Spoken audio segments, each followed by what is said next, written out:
제가 기도하고 오늘 수요 모임을 시작하도록 하겠습니다. 기도하시겠습니다.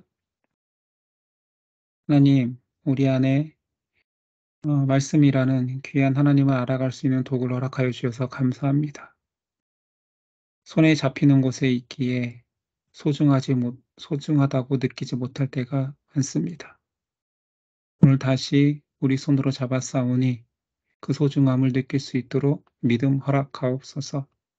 말씀을 알아감에 지식이기보다는 하나님의 생명의 말씀이 될 수 있도록 역사하옵소서. 기대하며 예수님의 이름으로 기도드렸습니다.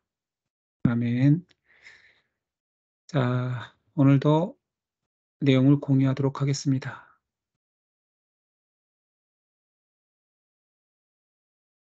자, 빠르게 오늘도 장 제목부터 확인하고 넘어가도록 할게요. 자, 모세가 등장해야지만이 출애굽기입니다. 모세 한 사람은 5장 자리에서 바로에게 내 백성을 보내라 선포하는 거고요. 자, 오늘은 바로 모세부터 확인할게요. 모세 두 사람은 홍해를 건너고 찬양하는 모세와 아말렉 전투에서 기도하는 모세입니다. 자, 모세 세 사람이요. 모세 세 사람은 세 사람이 있어야지 이 30장이잖아요. 자, 세 사람은 율법을 들고 있는 모세 25장짜리, 그다음에 시내산에서 언약을 받는 모세, 그리고 성막 물두멍 앞에 서 있는 모세까지 해서 세 사람이 등장하고요. 자, 네 사람이 등장하는 그 모세의 장제목은 금송아지 사건으로 인하여서 하나님의 진노를 샀던 이스라엘을 위해서 중보 기도하는 모세, 그리고 깨어진 돌판 두 번째 돌판을 만들고 있는 모세, 백성이 성막 건축을 위해서 예물을 드리는데 그 예물 위에 서 있는 모세, 그리고 마지막 40장은 성막 봉헌식을 하고 있는 모세까지 하면 출애굽기 전체 40장 내용이 다 있는 것입니다. 자, 그리고 또다시, 자, 이제 모세가 떠오르는 장제목을 가지고 우리가 빠르게 장제목을 한 번씩 언급하고 갈게요. 자, 한번 머릿속으로 떠올려 보세요. 이스라엘의 고역, 모세의 출생, 모세의 소명, 이렇게 얘기해도 앞에서 계속 반복하니까 이제 이해가 되잖아요. 모세의 지팡이, 내 백성을 보내라, 언약의 확신. 자, 10번째 재앙 중에 피, 계이파, 악도구, 메뚜기, 흑암 재앙. 됐죠? 자, 장자의 죽음 예고 이후에 출애굽이 있습니다. 구름 기둥과 불 기둥으로 광야를 인도하시고, 자, 애굽을 건너는 사건, 모세 미리암 찬양, 애굽에서 광야에서 음식이 떨어지자 만나와 메추라기, 그다음에 아말렉 전투 이후에 장인 이드로가 이스라엘 백성을 다스리는 충고를 합니다. 그리고 드디어 시내산에 왔지요. 그리고 시내산에서 이제 십계명을 받습니다. 여기까지가 20장입니다. 자, 빠르게 가도 괜찮죠? 여러 번 반복했으니까. 자, 21장은 사형법, 돌로 쳐라. 22장은 배상법. 자, 23장은 재판법, 재판봉이잖아요. 24장은 드디어 시내산 언약이 이루어집니다. 그리고 이제부터 어, 율법이 두 가지잖아요. 시민법과 제사법인데 이 제사법의 가장 중요한 이제 성막 건축에서 법궤부터 어떻게 만들어라. 그러면서 성막은 이렇게 이 천을 어떻게 하며 이 밖에 안과 밖에 휘장은 어떻게 하는지를 가르쳐 줬었고요. 그다음에 27장은 번제단, 28장은 제사장의 옷. 그러니까 이 그림을 인식할 때에는 모세를 중심으로 이쪽으로 이 세 가지 법, 이쪽으로는 제사장의 옷, 번제단과 물두멍 이런 식으로 인식하지 않으면 떠오르지가 않으니까요.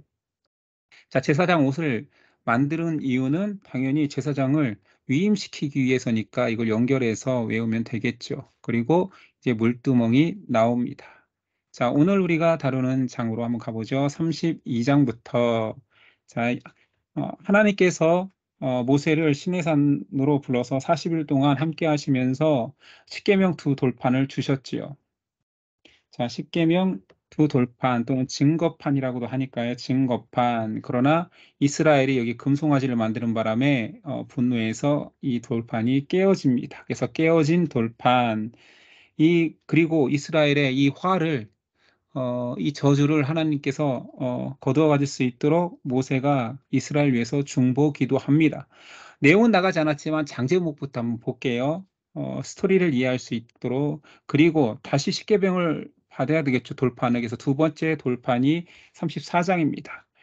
자, 이제서야 다 준비된 이스라엘이 성막을 위한 예물들을 지금 가지고 나오는 거예요. 다 예물들을 가지고 이렇게 줄을 서서 이 많은 사람들이 예물을 드리기 위해서 성막 건축에 드리는 예물을 드리는 백성. 그 다음에 이 예물이 넘쳐나는 거예요. 그래서 풍족한 예물. 그리고 이제 이 예물을 가지고 이 예물을 어디다 쓰는 거예요? 성막 건축에 사용하는 거잖아요. 이 예물을 가지고 앞에 나온 식양대로 만들라는 법칙대로 만들기 시작합니다. 그래서 법궤를 만들지요. 등대와 향단과 떡상을 만들지요. 물두멍과 번제단을 만들지요. 제사장 옷을 만들지요. 이렇게 만드는 과정들이 쭉 등장하는데, 자, 이거는 그냥 시킨 대로 만들었더라. 그래서 법궤 떠올리면 돼요. 순서대로 위에서부터. 등대, 향단, 떡상 37장, 그 다음에 번제단 물두멍 38장, 제사장의 옷 39장. 자, 이제 다 준비된 거예요. 그래서 이제 성막 봉헌식으로 출애굽기는 끝납니다. 됐죠? 이제 우리가 진행하고 있던 내용으로 한번 가봅시다. 내용은 32장이네요. 오늘 32장 나갑니다. 자, 봅시다. 32장. 자, 32장. 하나님과 시내산에서 모든 율법을 다 전수받고 있고 두 돌판을 가지고 있는 모세에게 하나님께서 말씀하시는 거예요. 근데 어, 하나님과 모세는 지금 교제하고 있는 거죠. 율법을 받고 있는 상황이잖아요. 근데 산 밑에서 난리가 납니다. 첫 번째 난리가 나는 이유는 모세가 더디 내려오니까 이제 백성들이 불안해하는 거예요. 모세 죽은 거 아니냐? 여기 지금 뭐 한 주 뭐 며칠 있다 올 줄 알았는데 열흘 만에 올 줄 알았는데 뭐 지금 뭐냐 이거 30일이 지나도 안 내려오지 불안하기 시작하니까 백성들이 요구하는 거예요. 우리를 인도할 신을 만들어라. 아론에게 요구했습니다. 야, 아론도 처음에는 조금만 더 기다려보자라고 했겠죠. 그러다가 결국에는 아론이 귀에 금고리를 가져오라라고 말합니다. 그리고 4절 일이 벌어진 거죠. 아론이 그들의 손에서 금고리를 받아 부어서 조각칼로 새겨 송아지 형상을 만드니. 자, 보십시오. 조각칼로 새겨.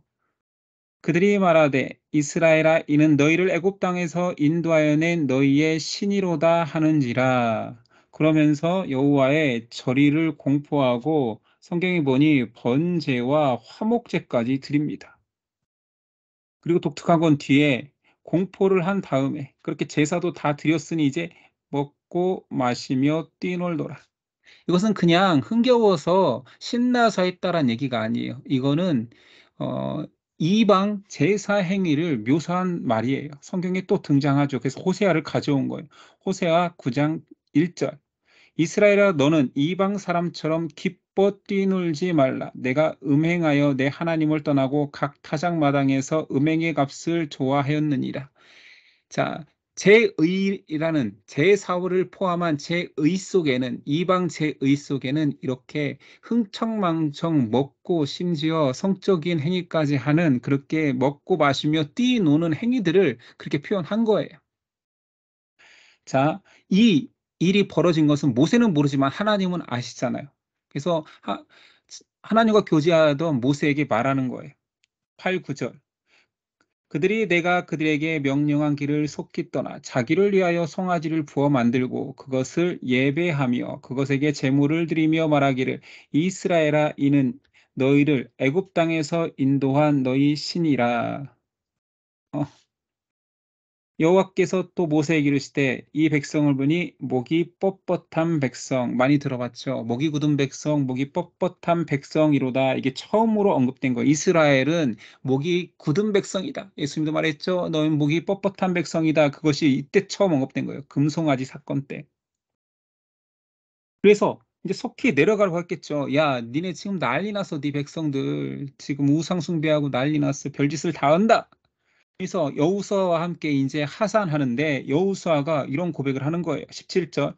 백성들의 요란한 소리를 듣고 이 요란한 소리가 이제 뭔지 알겠죠. 이방인의 제사 행위에 이제 빠져 있는 거예요. 모세에게 말하되 진중에서 싸우는 소리가 나나이다. 심지어 싸우는 소리로 들릴 정도로. 그런데 먹고 마시고 뛰노는 소린 거죠. 멀리서 들으니 뭐 큰 싸움이 난 것처럼 들리는 거예요. 싸우나 봐요, 백성들이. 그게 아니라 지금 이방 제사 행위를 하고 있는 거예요. 그래서 모세가 그것을 먼 발치 산 위에서 보면서 대노하여서 돌판을 십계명 두 돌판입니다. 던져 깨뜨립니다. 자, 이거 뭐 화나 던졌지만 어찌 됐든 위에서 던진 것은 뭐 제가 설교 때도 말했는데 누구 하나 맞아 죽어라. 얼마나 분노했으면 그런 느낌인 거죠. 그리고 내려와서는 그 금송아지 우상을 가루를 내어서 그 제의에 참여했던 사람들에게 물에 섞어서 마시게 합니다. "처먹어. 처먹어." 뭐 이런 거죠. 그러니까 이런 돌판을 깨뜨리고 뭐 물 섞어 마시게 한 그것이 그냥 모세가 하나님의 심정을 대변한 거예요.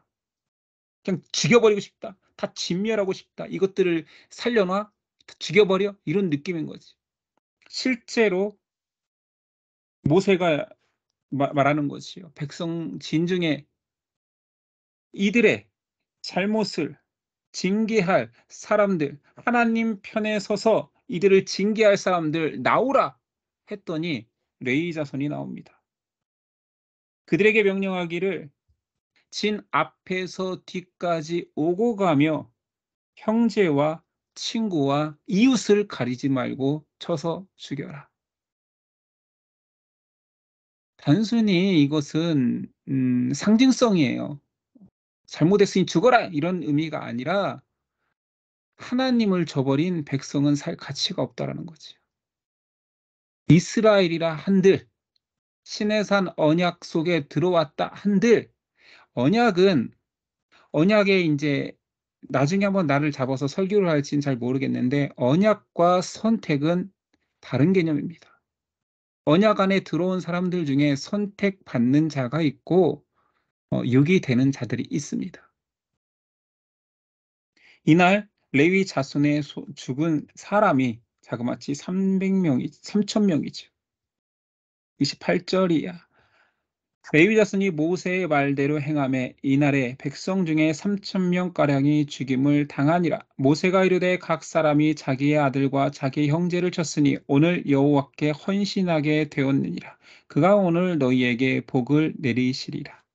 자, 여기서 굉장히 복잡한 또는 심오한 또는 너무 어려운 이야기가 나옵니다. 여기서 지금 행한 일은 엄밀히 말하면 인간의 입장에선 살인이에요. 심지어 아들과 형제를 쳐서 죽이는. 그런데 이것을 성경은 뭐라고 하냐면 여호와께 헌신 그리고 복을 내리신대요. 우리가 알고 있는 복 개념하고 너무 다르죠. 어. 사람은 사람이 만든 윤리 속에 하나님을 가두고 산신령에 빌듯이 비나이다 비나이다. 내가 얼마나 치정을 드리고 정성을 들이고 마음을 들이면 복을 주시겠습니까? 라고 신앙하려 하지만 진리는 그런 게 아니에요. 하나님의 명령이 진리입니다. 하나님께 헌신은 하나님의 말씀에 헌신하는 거예요. 순종하는 거예요. 그런 사람에게 복이 내려오는 거죠. 이것은 예수님 때라고 해서 바뀌는 게 아니에요. 자, 모세가 이런 정말 죽을 수밖에 없는 패역을 저지른 이스라엘을 위해 오늘 중보 기도를 합니다. 31절이야. 모세가 여호와께 다시 나와 가롯 여짜오되. 자, 이 중보 기도가 우리 장제목에서 등을 보이고 30 있잖아요. 33장에 등을 보이고 있는 모세의 모습인 거예요. 슬프도소이다 이 백성이 자기들을 위하여 금신을 만들었사오니 큰 죄를 범하였나이다. 그러나 이제 그들의 죄를 사하시옵소서. 그렇지 아니하시오면 원하건대 주께서 기록하신 책에서 생명책이겠죠. 내 이름을 지워버려 주옵소서. 이 말이 됩니까? 내가 저들 대신 지옥 갈래요. 생명책에 지워주세요. 계속 읽어봅니다. 여호와께서 모세에게 이르시되 누구든지 내게 범죄하면 내가 내 책에서 그를 지워버리리라. 이제 가서 내가 내게 말한 곳으로 백성을 인도하라. 내 사자가 네 앞에 가리라. 그러나 내가 보응할 날에는 그들의 죄를 보응하리라. 모세의 중보 기도의 특징은 내 생명을 사하더라도 저들을 용서하여 주옵소서. 내가 생명책에서 하나님의 생명책에서 음, 없어진다 할지라도 지워진다 할지라도 저들을 구원하소서. 비슷한 기도가 신약에 바울의 중보기도에도 나와요. 로마서 9장 2절입니다. 나의 형제 곧 고륙의 친척을 위하여 내 자신이 저주를 받아 그리스도에게서 끊어질지라도 원하는 바로다. 그들이 복음 앞에 나올 수 있다면 제가 차라리 죽어도 좋습니다. 이것을 뭐라고 하냐면, 자, 그럼 착각하면 안 돼요. 이것을 중보라고 합니다. 여기 써 있잖아요. 중보. 이것을 중보라고 하는 거예요. 사실은 중보 기도는 이런 대속하는 자만 할 수 있는 기도인 거예요. 우리는 그냥 기도 편하게 사용하는 거예요. 이거는 이제 보통 명사화 된 거죠. 기독교인들끼리 서로 사람들을 위해서 기도해 주는 것을 중보기도라고 표현하지만 정확한 신학적 개념의 중보는 어떤 사람을 살리기 위해서 내가 대신 하려고 하는 그런 단순히 내가 헌신하겠습니다, 죽겠습니다가 아니라 그 사람이 그 죄를 가져갈 수 있는 능력까지 있어야 중보가 가능한 거예요.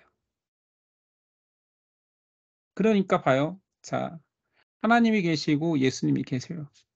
자, 이 예수님이 계시고 저 사람이 있습니다.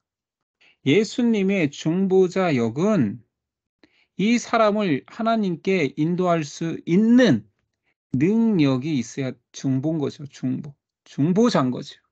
그래서 히브리서에도 유일한 중보자 예수 그리스도가 나오는 거고, 여기서는 바울이 중보자가 아니라, 모세가 중보자가 아니라 여기서도 예표인 거예요. 목숨을 대속하여서 그리스도가 죽는다면 이 용서받을 수 있구나, 용납받을 수 있구나, 중보자가 참 중보자가 될 수 있구나, 그런 역할로서 하나님은 구원을 이루시겠다라는 거예요. 그러니 하나님의 구원 방식을 보여준 거죠. 모세의 성령 충만한 그 고백 속에서, 바울의 성령 충만한 고백 속에서, 그래 바울아 너는 지옥 가고 그 대신 너를 위해서 이스라엘 한 지파를 천국으로 보내줄게, 이런 개념이 아니라 중보, 예수 그리스도의 예표로서 성령 충만한 자, 완전한 중보자를 예표하는 거라니까요. 알겠죠? 그렇지만 우리는 신앙생활 속에서 중보라는 표현은 그냥 쓸 거예요. 중보기도, 다른 사람들 위해서 기도해 주는 거 중보기도라는 말을 쓰지만 신학적 중보 역할은 그리스도밖에 없는 거예요. 내가 만약에 중보자가 되겠습니다. 내가 희생하여서 우리 멤버 하나를 구원하겠습니다. 물론 마음이야 가락한지 모르지만 저는 그런 능력이 없는 거예요. 제가 죽는다고 누가 어떻게 구원을 받아요? 그건 아닌 거잖아요. 그냥 성도의 헌신일 수는 있죠. 희생일 수는 있지만 그걸 중보라고 할 수는 없는 거예요. 이제 중보의 개념을 알겠죠? 그러니까 왜 여기서 모세는 시콘 3천 명을 죽여놓고 이제 와서 이스라엘을 구원하기 위해서 저기 뭐지? 쇼인가? 백성의 민심을 어?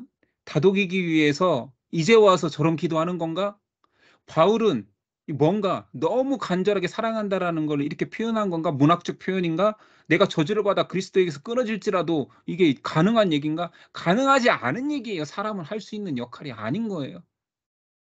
무슨 말인지 알겠죠? 그러나 이런 헌신된 자 한 사람을 통하여서 하나님이 구원하시겠다. 그게 그리스도인 거죠.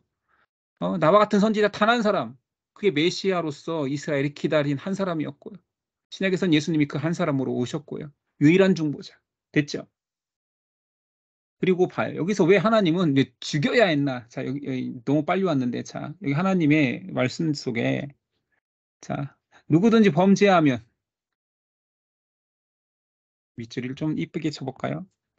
누구든지 범죄하면 내가 책에서 지워버리리라. 음, 죄를 보응하리라. 모든 죄가 왜 사망입니까? 경범죄라는 게 있고 중범죄가 있잖아요. 그런데 왜 모든 죄가 사망일까요? 왜 심판일까요? 자, 죄의 본질을 얘기해 봅시다. 죄의 본질. 왜냐면 이 본질을 알아야 지금 하나님이 하시는 행동들이 이게 지금 죽을 일인가? 우상숭배 잘못했다고 용서하고 회개하면 되는 거지 왜 죽을 일인가? 죄의 본질을 지금 가르쳐 주기 위함인 거예요. 자, 옆집 아저씨의 제가 뺨을 때렸습니다. 옆집 아저씨의 뺨을 때렸어요. 이건 경범죄겠죠. 그리고 사람들이 생각하겠죠. 아, 목사가 뺨을 때렸으니 저 사람이 뭐 맞을 짓을 했겠지라는 뭐 여러 가지 정상 참작도 있겠지요. 자, 그런데 똑같은 행위를 제가 어, 지금 미국 대통령 바이든의 뺨을 때립니다. 아마 뺨 때리러 가다가 무슨 일을 당할 수도 있다고요? 총 맞아 죽을 수도 있어요. 경호원에 의해서. 거긴 총이 소지되어 있으니까. 그래서 제가 윤석열의 뺨이라고 하면 좀, 이게 감이 좀 안 와요. 때릴 수도 있지, 뭐 이런 얘기지만, 미국 대통령의 뺨을 제가 때리면 아마 총살 당할 수도 있어요. 가다가. 자, 그런데, 그래도 그냥 죽는 것일 뿐이에요. 저주에 빠지고 지옥 가는 건 아닐 수도 있어요. 뺨 때렸다 총 맞아 죽었는데 뭐, 안타까울 수 있죠.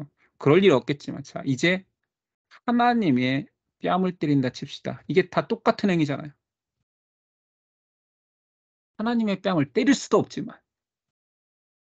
근데 금송아지 사건은 그런 거예요. 옆집 아저씨를 저주하고 욕하고 침뱉을 수 있어요. 바이든을 저주하고 욕하고 침뱉을 수 있어요. 하나님을 저주하고 욕하고 침뱉는 행위 자체는 똑같은 경범죄가 아니라 대상에 따라 그 모든 죄는 피조물이 창조주에게 손가락질 한 번 하는 것도 사실은 그거는 죽어 마땅한 100번 죽어 마땅한 죄가 될 수도 있는 거예요. 왜냐하면 하나님은 거룩하시기에. 그래서 모든 죄의 속성이 죄는 하마르티아는 뭐냐면 원어상의 죄는 빗나가다예요. 화살이 빗나가다. 빗나가다. 빗나가다. 죄는 하나님에게서 빗나가는 것들. 하나님께 마음이 향해야 되는 피조물들이 그 마음이 하나님께로 향하지 않는 모든 빗나가는 마음들. 이게 하마르티아 죄예요. 그러니까 사람이 아무리 작은 죄라 하더라도 누구한테 짓는 거예요? 하나님한테. 그러니 사망이죠. 크고 작은 죄는 없어요. 하나님 앞에의 죄는 다 사망일 뿐이에요. 하나님은 거룩하시고 사람은 피조물이기. 피조물이 하나님을 망각한다. 어떻게 더 이길 수 있어? 야, 금송아지, 레위인 헌신대를 통해서 3천 명이 나와서 죽이는 거에 대해서 하나님 너무한 거 아닙니까? 그냥 매로 한 대 때리고 좀 세게 때려서 다 회개시켜야지 왜 죽입니까? 라고 하는 것은 죄의 속성, 죄의 본질 자체를 망각한 거예요. 구약 성경은 거기서 이루어지는 에피소드가 중요한 게 아니라 그 본질을 찾아가는 거니까요. 성경은 본질을 써놓지 에피소드 하나하나의 내용들을 써놓겠어요? 그러면 천하의 책을 쌓아놔도 그 내용을 다 쌓을 수 없죠. 사람의 죄성과 하나님의 거룩하심을 뭐 어떻게 책으로 쓰겠어요, 그걸. 너무 많을 텐데. 본질을 찾아가는 거라는 거. 그래서 자꾸 이런 것 가지고 막 편협하게 뭐 하나님을 잘못 섬겼다고 어떻게 죽이냐 마네 이런 차원의 접근이 아니라는 거죠. 좀 이해하죠? 자, 33장. 자, 모세가 계속 중보기도 합니다. 여기가 모세 33장이니까 모세 중보기도 이렇게 기도하고 있던 모세 등 등지고 그림 너무 못 그리네요. 이 모세가 33장의 중보기도가 계속되니까요. 자, 두 번째 중보기도 내용이 있기 때문이에요. 본질상은 뭐 22장 이게 출 32장 32절이에요. 이 내용이. 그래서 출 323이 기도라고 그래요. 출 323이 중보기도.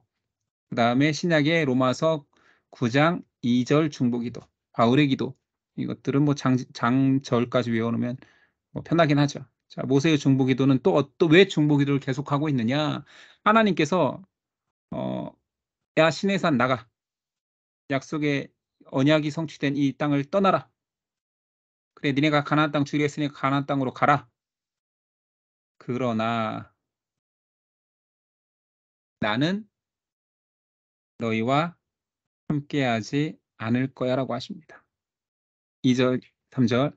내가 사자를 너보다 앞서 보내어 가나안 사람과 아모리 사람과 헷 사람과 브릿 사람과 휘 사람과 여부 사람을 쫓아내고 내가 할 일을 한다 약속한 거는 할 거야. 너희를 적과 꿀이 흐르는 땅에 이르게 하려니와 나는 너희와 올라가지 아니하리니 이유는 너희는 목이 곧은 백성인즉 또 나왔지요. 내가 길에서 너희를 진멸할까 염려함이니라. 야 니네 꼴도 보기 싫어. 니네 하는 짓 봐서는 내가 광야에서 죽일 것 같아. 그래서 안 갈 거야. 너희랑 같이.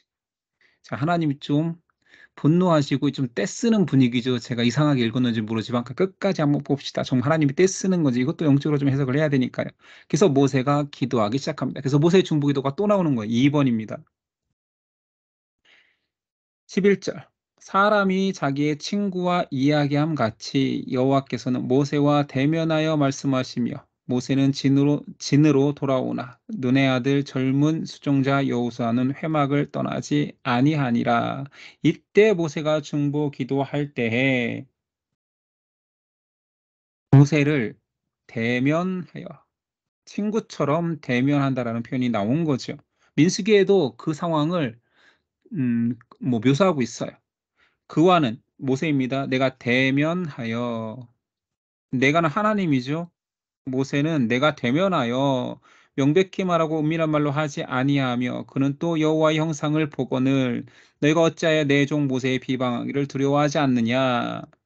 신명기에도 이런 표현은 나오죠. 그 후에는 이스라엘에 모세와 같은 선지자가 일어나지 못하였나니 모세는 여호와께서 대면하여 아시던 자요.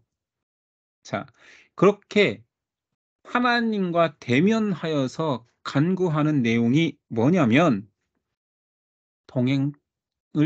동행하기 거절한 것을 철회해 주십시오. 이거 지금 하나님의 백성 아니라고 하는 거 아닙니까? 어? 내가 참으로 주의 목전에 은총을 입어 싸우면 원하건대 주의 길을 내게 보이사 내게 주를 알리시고 나의 주의 목전에 은총을 입게 하시며 이 족속을 주의 백성으로 다시 여겨 주소서. 여호와께서 이르시되 뭐 이것은 뭐 중약이겠죠. 이런 간절한 내용들이 쭉 있는데 내가 친히 가리라. 내가 친히 가리라. 그래서 말하는 건 뭐냐면 이 백성을 다시 백성으로 삼아 주세요 그랬더니 내가 그래 갈게. 모세야 그만 기도해. 갈게. 내가 너를 쉬게 하리라. 모세를 위해서요. 모세를 위해서. 이스라엘 백성이 저렇게 울고 있잖아요. 하나님 잘못을 반성하는 것 같아요가 아니라 모세가 살려주세요. 제 백성 아닙니다. 주의 백성입니다. 그러니까 그래 갈게. 왜냐면 네가 쉴 수 있게. 너 지금 뭐 굶어 죽고 지금 나한테 떼쓸 분위기다. 내가 너를 쉬게 하리라. 자, 이게 다 중보자를 보여주기 위한 거예요. 중보자. 이스라엘 백성 때문에 구원했다고요? 이스라엘 백성의 반성 때문에요? 아니요. 계속 표현하고 싶은 것은 뭐예요? 구원의 방식은 중보자. 하나님이 변덕 부리시는 것 같잖아요. 아, 나 안 가. 얘네랑 안 가. 가다가 죽일 것 같아. 안 가. 가죠, 하나님. 근데 그때 모세는 어떻게 표현된다고요? 친구처럼 얼으면서 하나님 가죠. 친구야 제발 화 좀 풀어라. 이런 것처럼 대면하여서 계속 하나님을 풀어주는 거 이렇게까지 묘사한 이유는 모세가 중보기도를 그렇게 친근하게 하나님과 친해져서 해서 그 중보기도가 통했다라는 걸 표현하는 게 아니라 하나님과 동등된 것 같은 친구와 같은 대면할 수 있는 존재의 중보자에 의해서만 이스라엘을 구원하겠다라는 중보자 역할을 보여주는 거예요. 모세가 친구 된 게 아니라 친구 먹었다. 인류의 사람들 중에 유일하게 모세라는 대선지자는 하나님과 친구 먹었다. 이거 말하는 거 아니라니까요. 중보자를 통해서만 하나님은 그 구원 역사를 이루심을 보여주시는 거예요. 자, 이렇게 말씀했지만 모세는 확신을 요구합니다. 18절. 모세가 이르되 원하건대 주의 영광을 내게 보이소서. 여호와께서 이르시되 내가 내 모든 선한 것을 내 앞으로 지나가게 하고, 그러니까 여기서 말하는 영광은 주의 어, 모습을 보여주세요. 그래서 내가 지나가게 하겠다. 여호와의 이름을 내 앞에서 선포하리라. 나는 은혜 베풀 자에게 은혜를 베풀고 공의를 여길 자를 공의를 베푸느니라. 그러나 모세야, 네가 영광 보여달라는데 내 얼굴은 못 볼 거야. 얼굴을 보면 사람은 살 수가 없어. 그러니 내 영광과 내 등만 보일 거야. 라고 말씀해 주시죠. 22절. 내 영광이 지나갈 때에 내가 너를 반석 틈에 두고 내가 지나도록 내 손으로 너를 덮었다가, 하나님이 지나가실 때 모세의 눈을 가리시는 거예요. 손으로 덮었다가 손을 거둘 때에는 내 등만 볼 것이 얼굴은 보지 못하리라. 너는 아직은 나를 볼 수 없어. 그러면서 자, 모세에게 영광을 보여주신 하나님이 어, 앞에서 말했잖아요. 내 이름도 내가 다시 선포할 것이다. 이제 이 사실 34장은 33장하고 붙여놓는 게 더 의미가 있었지. 이렇게 분리할 필요까지는 없었는데. 자, 34장에 그 영광을 보여주는 모습이 이어집니다. 자, 돌판 둘을 처음 것과 같이 깎으라 명령하십니다. 그리고 모세를 구름 가운데로 부르셔서 신의 산입니다. 여호와의 이름을 선포케 하셔요. 모세에게 들리는 것이요. 여호와께서 그의 앞으로 지나시며 선포하시되 그 영광을 이제 보여주는 거잖아요. 여호와라 여호와라 자비롭고 은혜롭고 노하기를 더디하고 인자와 진실이 많은 하나님이라. 인자를 천대까지 베풀며 악과 과실과 죄를 용서하리라. 그러나 벌을 면제하지는 아니하고 아버지의 악행을 자손 3, 4대까지 보응하리라. 이 말씀이 굉장히 독특한 면이 또 있습니다.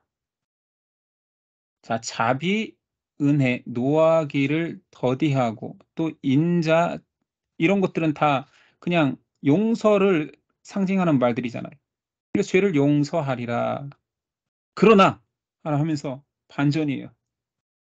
그러나 나 용서의 하나님 맞아. 그러나 보응하리라, 심판하리라. 뭐죠? 용서했는데 무슨 심판이에요? 하나님은 항상 한 가지만 말하지 않습니다. 그래서 신약에는 아예 이런 용어를 쓰죠. 은혜와 진리의 하나님. 은혜와 진리는 다른 말이 아니에요. 물론 전혀 상반된 내용 같지요. 성격이 전혀 다른 것 같잖아요. 근데 항상 은혜가 그러니까 은혜하면 구원을 떠올리고요. 진리하면 심판이잖아요. 이것은 다른 양상이 아니라는 거예요. 구원이 심판이고 심판이 구원일 수 있습니다. 왜 그러냐면 이 모든 것들은 죄에 대한 문제를 해결받고 못하고의 문제이기 때문에, 죄를 해결해서 은혜와 구원이 되는 거고 죄를 해결할 수 없으면 진리 안에서 심판받는 것입니다. 근데 그 죄를 해결하는 것이 우리 힘이 아니기에 은혜일 수 있고, 그 힘을 못 믿기에 심판받을 수밖에 없는 거예요. 그러니까 죄의 기준이 은혜와 구원을, 심판과 진리를 가르게 되는 거죠. 그래서 항상 같이 오는 경우가 많아요. 은혜와 진리. 자, 시편 42편 8절에 은혜와 진리의 하나님 언급이 나옵니다. 낮에는 여호와께서 그의 인자하심을 베푸시고 밤에는 그의 찬송이 내게 있어 생명의 하나님께 기도하리로다 라고 말하죠. 또 하나님이 그의 인자와 진리를 진리를 보내시리로다. 요엘서 2장 13절. 너희는 옷을 찢지 말고 마음을 찢어 너희 하나님 여호와께로 돌아올지어다. 그는 은혜로우시며 자비로우시며 노하기를 더디하시며 인애가 크시사 뜻을 돌이켜 재앙을 내리지 아니하시나니.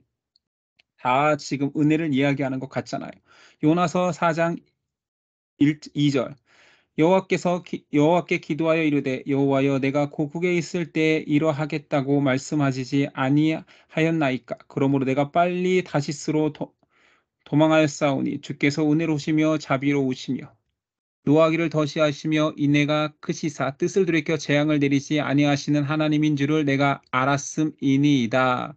자, 비교되는 거예요. 계속 은혜의 하나님인데 또 나음에는 1장 2, 3절에 여호와는 질투하시며 보복하시는 하나님이시라. 여호와는 보복하시며 진노하시되 자기를 거스르는 자에게 여호와는 보복하시며 자기를 대적하는 자에게 진노를 품으시며 여호와는 노하기를 더디하시며 권능이 크시며 벌 받을 자를 결코 내버려 두지 아니하시느니라. 여호와의 일은 회오리 바람과 광풍이 있고 구름은 그의 발에 티끌이로다.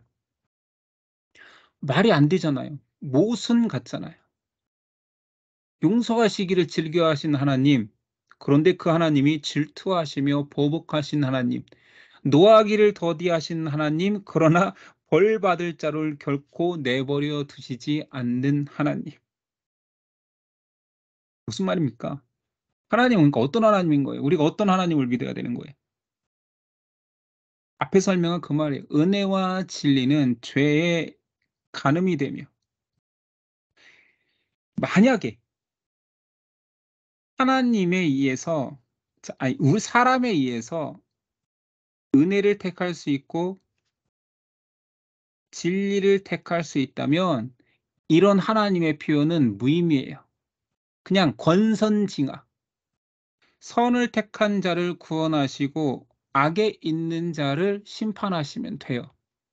근데 성경은 왜 자꾸 두 가지 하나님이 중복적으로 또는 오버랩되면서 또는 한 절에 계속 용서를 좋아하신 하나님, 오래 참으신 하나님, 그러나 보복하신 하나님, 질투하시는 하나님이 나오느냐? 그 모든 판단의 기준이신 절대자가 사람의 상태가 아니라 하나님의 선택에 의해서 이루어지는 구원 방식을 말한다라는 거예요. 네가 잘하면 선을 행했으니 상 줄게, 못했으니 벌 줄게가 아니라는 거죠. 기독교는 그런 거 아니에요. 성경 어디에도 그런 게 없어요. 하나님에 의해서, 하나님의 선택에 의해서, 하나님의 긍휼하심에 의해서 이스라엘은 하나님이 온 세상에서 가장 작고 연약하니까 선택했대요. 그래서 그들을 통해서 알려주고 싶은 것은 너희 연약한 자야. 세상에서 제일 나약한 자들아. 내가 택하면 너희는 내 백성이며 너희 힘으로가 아니라 나의 신실하심과 은혜와 자비와 용서 때문에 너희는 구원을 받을 것이다. 그 구원의 방식은 오늘 나왔듯이 중보자 한 사람을 세워 시금석을 댈 거야. 죄를 해결할 수 있는 방식을 줄 거야. 그 방법을 믿는 자와 믿지 않는 자로 세상을 가를 거야. 너의 잘됨 못됨, 악한 자 선한 자의 너희 기준은 모두 없어. 율법에 의해서 선한 자 악한 자 없어, 의인은 없나니 하나도 없어. 그런데 그 한 사람 중보자에 의해서 은혜의 편과 진리의 심판의 편이 갈릴 거야. 그런 하나님을 계속 묘사하시기 때문에 사람이 이해할 수 있는 방식, 신인 동영록적 표현이라고 했잖아요. 나는 질투해. 나는 심판해. 나는 오래 참아. 이런 모든 것들이 다 동일한 하나님의 성품, 변치 않는, 사람에 의해서 변치 않는, 사람에 의해서 막 화냈다가 막 풀렸다가 화냈다가 풀렸다가 이런 하나님이 아니라는 거예요. 근데 사람이 이해할 수 있는 말로 표현해야 되기 때문에 우왕좌왕 이쪽 저쪽 하시는 하나님처럼 묘사되는 것뿐인 거죠. 그게 우리에게 하나님 앞에 돌아올 수 있는 구원의 길을 제시하시기 위함인 거예요. 좀 어려운 말인데 이해가 되는지 모르겠어요. 오늘 끝에까지 40점까지 가려고 했는데 너무 또 설교하듯이 길게 해버렸네. 죄송합니다. 목사다 보니 자꾸 설교를 하네. 자, 언약을 다시 그래서 세우십니다. 앞에서 했던 그 신의 산 언약을 다시 강조하는 것뿐이에요. 자, 십계명 내용하고 똑같겠죠. 다른 신들을 섬기지 말라. 14절. 너는 다른 신에게 절하지 말며 여호와는 질투라 이름하는 질투의 하나님이미라. 질투 잘하는 나야. 니네 질투하게 하지 마. 이런 느낌 아니라는 거예요, 이제. 절대자는 절대자의 자리고 내가 말하면 그것은 법이며 진리고 너희는 내 피조물이기에 내가 구원의 길로 인도한다고 했으면 그냥 그 길을 따라와. 자, 그리고 3대 절기를 지켜라. 자, 3대 절기 우리 앞에서 배웠는데 이거의 핵심은 뭐였어요? 전부 다 감사절기였잖아요. 감사의 절기. 감사의 절기. 감사의 절기. 왜 감사가 왜 나오겠어요? 1년에 3번에 니네는 감사를 해야 돼. 왜냐면 은혜를 망각하니까.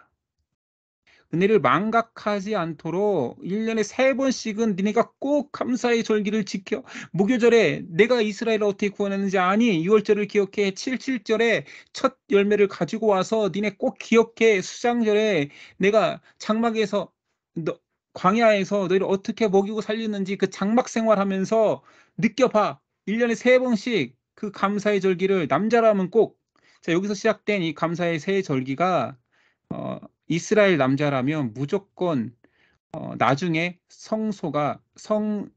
성전이 예루살렘에 서잖아요. 그래서 1년에 3번 무조건 무교절과 칠칠절과 수장절에는 예루살렘 성전에서 제사를 드려야 돼요. 이것을 중앙성소사상이라고 해요. 그래서 1년에 세 절기, 2번, 3번은 무조건 이스라엘 모든 남자들은 예루살렘 성전에 와서 제사를 드려야 되는 중앙성소 사상이 생겨나게 된 거지요. 28절 모세가 여호와와 함께 40일 40야를 거기에 있으면서 떡도 먹지 아니하였고 물도 마시지 아니하였으니 금식하였죠. 여호와께서 언약의 말씀 곧 십계명을 그 판들에 기록하였더라. 두 번째 판인 거죠. 그리고 모세가 산에서 내려옵니다. 모세 얼굴에 광채가 나기 시작하는 거예요. 40일 동안 하나님과 교제했으니 그 거룩이 그냥 묻어나는 거죠. 모세는 몰라요. 백성이 모세를 두려워해서 그 얼굴의 광채를 보지 못해 피하기 시작합니다. 얘 피하면서야 이제 인식한 거죠. 그래서 잘 알다시피 수건으로 자신의 얼굴을 가립니다. 장을 더 나갈까 말까요?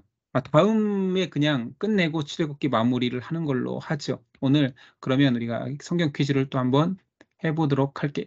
자, 공유하는 영상은 마치고 자, 오늘 내용은 좀 스토리가 있어서 그나마 성막 설명할 때보다는 좀 덜 지루했죠. 자, 오늘 성경 퀴즈를 한번 내볼게요. 이제 음성을 다 여시고 대답을 하셔야 되니까. 자,